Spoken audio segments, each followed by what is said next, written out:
جب بھی محرم آتا ہے تو عام طور پر لوگ ماضی کی باتیں بہت کرتے ہیں، تاریخ کو دہراتے رہتے ہیں، جس میں کچھ سچی باتیں بھی ہیں اور کچھ جھوٹی بھی ہیں، اور عموماً لوگ آپس میں بیٹھ کر بحث و مباحثہ شروع کر دیتے ہیں، کون حق پر تھا اور کون نہیں، کس نے کس پر زیادتی کی۔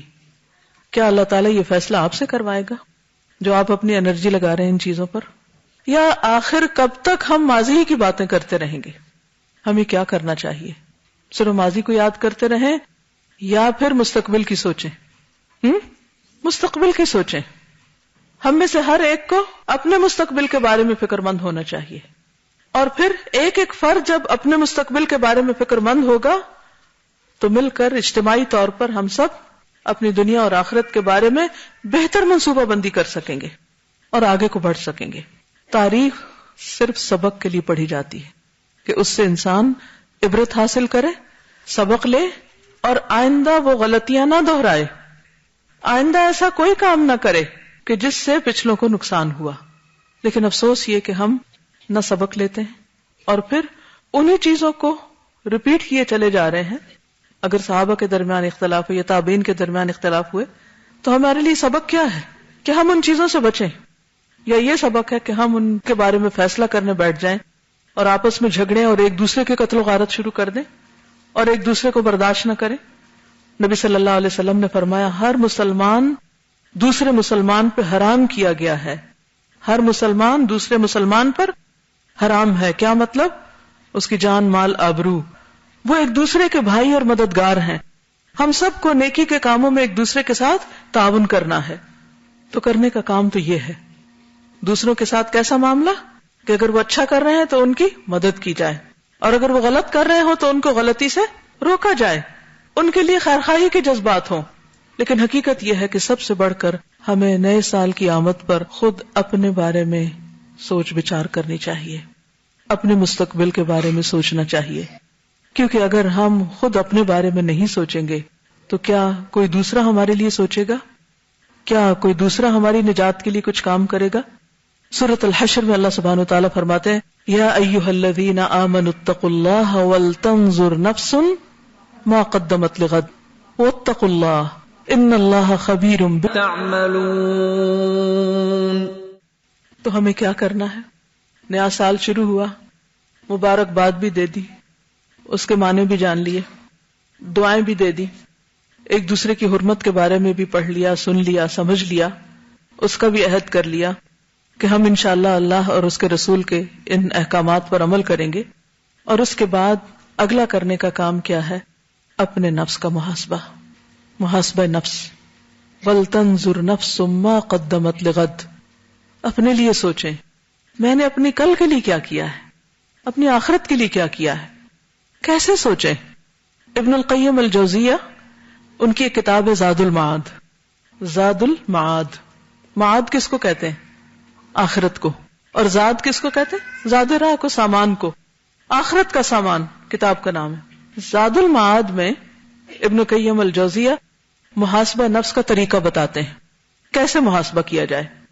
وہ کہتے ہیں کہ سب سے پہلے فرائض پر محاسبہ کریں۔ کس طرح؟ کہ مجھ پر کیا کچھ فرض عائد ہوتا ہے، عبادات میں کیا فرض ہے، مثلا نماز، روزہ، حج، زکوٰۃ۔ اسی طرح بحیثیت ماں میری ذمہ داری کیا ہے، بحیثیت بیوی میری ذمہ داری کیا ہے، بحیثیت مسلمان میری ذمہ داری کیا ہے۔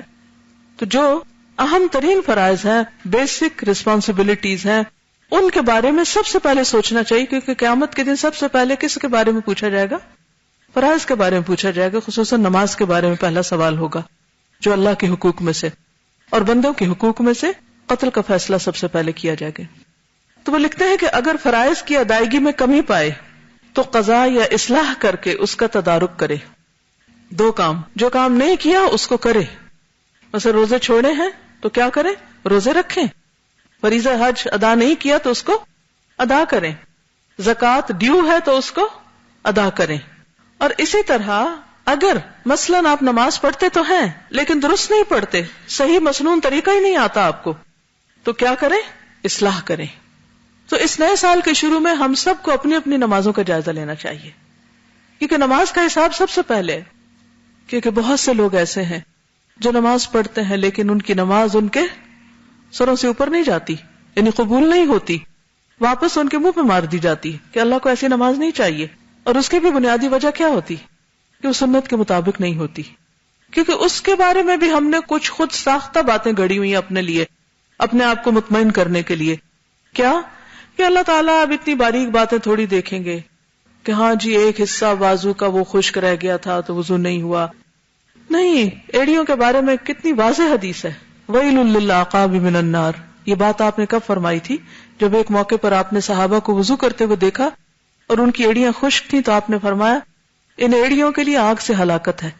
کتنے ہی لوگ وضو کرتے ہیں، کوہنیاں خشک رہ جاتی ہیں، ایڑیاں خشک رہ جاتی ہیں، پوری طرح چہرہ نہیں دھوتے، یوں بعض اوقات لوگ چھینٹے مار دیتے ہیں اور کام ختم کر لیتے ہیں. پتہ ہی نہیں کہ وضو کیسے کرنا ہے، پتہ ہی نہیں کہ صحیح قیام کیسے کرنا ہے، رکوع کیسے کرنا ہے. بہت سے لوگ رکوع کرتے ہیں لیکن پوری طرح جھکتے ہی نہیں، آدھا سا رکوع ہوتا ہے. سجدہ کرتے ہیں، پوری طرح سر ٹکاتے ہی نہیں، پورے اعضاء سجدے کے زمین پہ لگاتے ہی نہیں، ناک زمین کو لگتا ہی نہیں، اور وہ اٹھ جاتے ہیں اور وہ سمجھتے ہماری نماز ہو گئی. بعض لوگ لباس صحیح طور پر نہیں پہنتے، بعض اس میں اللہ کو یاد نہیں کرتے. کیا ان چیزوں کی اصلاح کرنا چاہیے یا نہیں؟ سوچئے کتنے سال کی ہوں میں، 20 30 40 50، کتنا اور جینا ہے. اگر اتنے سالوں میں بھی ابھی تک میں نے اپنی نماز کی اصلاح نہیں کی تو پھر آخر کب کروں گی؟ تو اس سال کا ٹارگٹ نمبر 1 کیا ہونا چاہیے؟ نماز کی 100% اصلاح. اور اس کے لیے نماز نبوی کتاب اور کیسٹس، اور اس کے علاوہ بخاری کا کتاب الصلاۃ اور بھی کتابیں جو آپ کو ملتی ہیں ان کو آپ دیکھیے، اپنے آپ کو ایک ایک سٹیپ پہ چیک کیجئے کہ کیا میرا وضو، میرا لباس، یعنی جو بنیادی شرائط ہے نماز میں ایون داخل ہونے سے پہلے، ان کے پورے مسائل مجھے معلوم ہے، پاکی اور ناپاکی کے سب باتیں مجھے معلوم ہیں. تو ان سب چیزوں کی اصلاح. پھر کہتے ہیں کہ پھر منہیات پر محاسبہ کرے. منہیات وہ چیزیں جن سے منع کیا گیا ہے. اپنا جائزہ لیجئے کہ کون سی ایسی چیز اب تک میری زندگی میں شامل ہے جس سے اللہ نے روکا اور مجھے پتا ہے اللہ نے اس سے روکا ہے اور میں پھر بھی کیے چلے جا رہی ہوں. ہم میں سے ہر ایک کو پتا ہوتا ہے نا کہ کون سی چیزیں اللہ کو پسند نہیں، ہم جانتے بھی ہوتے ہیں لیکن پھر بھی کیے چلے جاتے ہیں. تو اس کا حل کیا ہے؟ اس کا علاج کیا ہے؟ کیا کرنا چاہیے؟ صرف لکھیں نہیں، بولیں بھی، دیکھیں بھی، سوچیں بھی، غور بھی کریں. تو کاپیاں بھرنے سے تھوڑی کام چلے گا. کیا کہا میں نے؟ کیا کرنا چاہیے؟ منہیات کو چھوڑ دینا چاہیے. چلیے اگر سب کچھ بیک وقت چھوڑنے کی ہمت صلاحیت نہیں تو کم از کم 1 یا 2 چیزیں ضرور مارک کر لیجئے کہ میں نے ہر قیمت ان کو چھوڑنا ہے. مثلا اگر آپ کو بہت زیادہ باتیں کرنے کی عادت اور آپ کو پتہ ہے اس سے وقت ضائع ہوتا ہے، مثلا اگر آپ کو لغو کی یا فضول میں مذاق اڑانے کی عادت ہے اور اس کو آپ انجوائے کرتے ہیں، اس کو دیکھ لیجئے. کوئی ایک چیز. بہت سارے ٹارگٹ جب ہم بنا لیتے ہیں نا 10-12 لکھ لیتے ہیں تو ایک بھی نہیں کر پاتے، پھر ہم پریشان ہوتے ہیں کہ وہ تو جو کہا تھا وہ کیا نہیں. فرائض میں سے نماز کی اصلاح ایک چیز کر لیں مثلا، اور اسی طرح منہیات میں سے کوئی 1 یا 2 چیزیں اور اس پر ورک کریں. لمبے چوڑے منصوبے نہ بنائیں. اور اس کے لیے کیا ہے؟ نمبر 1 ان کو چھوڑنا، اور پھر توبہ اور استغفار اور نیکیوں سے اس کا تدارک. یہ بڑی اہم بات ہے کہ برے کاموں کو صرف چھوڑنا ہی نہیں بلکہ اس کے ساتھ ساتھ کیا کرنا ہے؟ نیکیاں کرنی ہے. تدارک کا مطلب ہے کہ اس کا اتار، اس کی جگہ اب اور نیکیاں زیادہ کرنی. اگر معلوم ہو کہ منہیات کا مرتکب ہوا ہے تو توبہ استغفار کرے اور نیکیوں سے اس کا تدارک کرے. مثلا آپ نے کسی سے وعدہ کیا، وعدہ کر لیتے ہیں نا ہم، چھوٹی چھوٹی بات پہ بڑے پکے پکے وعدے کر لیتے ہیں، لیکن اس کے بعد کیا ہوتا ہے؟ کبھی آپ سے وعدہ خلافی ہوئی؟ بعض اوقات کلی وعدہ خلافی کرتے ہیں ہم، اور بعض اوقات جزوی، آدھی، چوتھائی. کیا اس پہ توبہ کرنی چاہیے؟ ضروری ہے.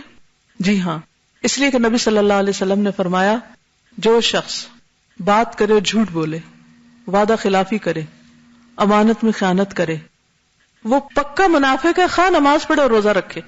ڈر لگتا ہے اس حدیث سے؟ کوئی نہیں لگتا. اور منافق کی سزا کیا ہے؟ جہنم کے سب سے نچلے گڑھے میں. عمر فاروق جیسے لوگ منافقت سے ڈرتے تھے اور ہم منافقت سے بالکل بے خوف ہیں. اور آپ دیکھیں کہ شاید ہی کوئی دن ہو کہ جب ہم وعدہ خلافی نہ کرتے ہوں، کبھی کلی اور کبھی جزوی. ہاں یہ کام کر دیں کہ آپ بے فکر رہیں، اور اس کے بعد کیا کرتے ہیں؟ ایسے بھولتے ہیں جیسے کوئی بات ہی نہ ہو. تو اپنے ساتھ ایک تہیہ کر لیں اگر کہیں میں نے کوئی غلط بیانی کری، کیونکہ انسان ہے نا بھول جاتے، بعض میں آتا نہیں بات ایسے نہیں تھی ایسے تھی، اب جس سے آپ نے کی وہ تو کہیں چلا گیا، اب دوبارہ کوئی موقع ہی نہیں تدارک کا، تلافی کا، تو پھر کیا کریں؟ اب توبہ استغفار کے بعد صدقہ کریں یا کسی کے ساتھ بھلائی کریں، یعنی کوئی نہ کوئی ایسا کام ضرور کریں کہ جس کے ذریعے اس کا تدارک ہو جائے، اور پھر نیکیوں کے ساتھ اس کو کمپنسیٹ کریں۔ کہیں وعدہ خلافی ہو جائے تو کیا کریں؟ معافی مانگ لیں، یا پھر کیا کریں معافی کے علاوہ؟ یاد آئے تو پورا کر دیں، چاہے اللہ سے کیا ہو چاہے بندوں سے کیا ہو، اور اسی طرح کثرت سے کوئی نہ کوئی نیکی کا کام کرتے رہیں، کسی کے کام آئے، کسی کی مدد کریں، کسی کی خدمت کریں، کیونکہ بعض اوقات مال نہیں ہوتا اتنا کہ صدقہ کر سکیں، تو اس میں کسی بھی طرح کیا کریں؟ کوئی نیکی کا کام کریں، تو انشاءاللہ اس سے اس کا تدارک ہو جائے گا۔ پھر ابن القیم کہتے ہیں کہ غفلت پر اپنا محاسبہ کرے، فرائض کی ادائیگی، منہیات اور غفلت پر محاسبہ۔ ہم غافل ہوتے، فرائض سے غافل، ذکر سے غافل، نیکی کے کاموں سے غافل۔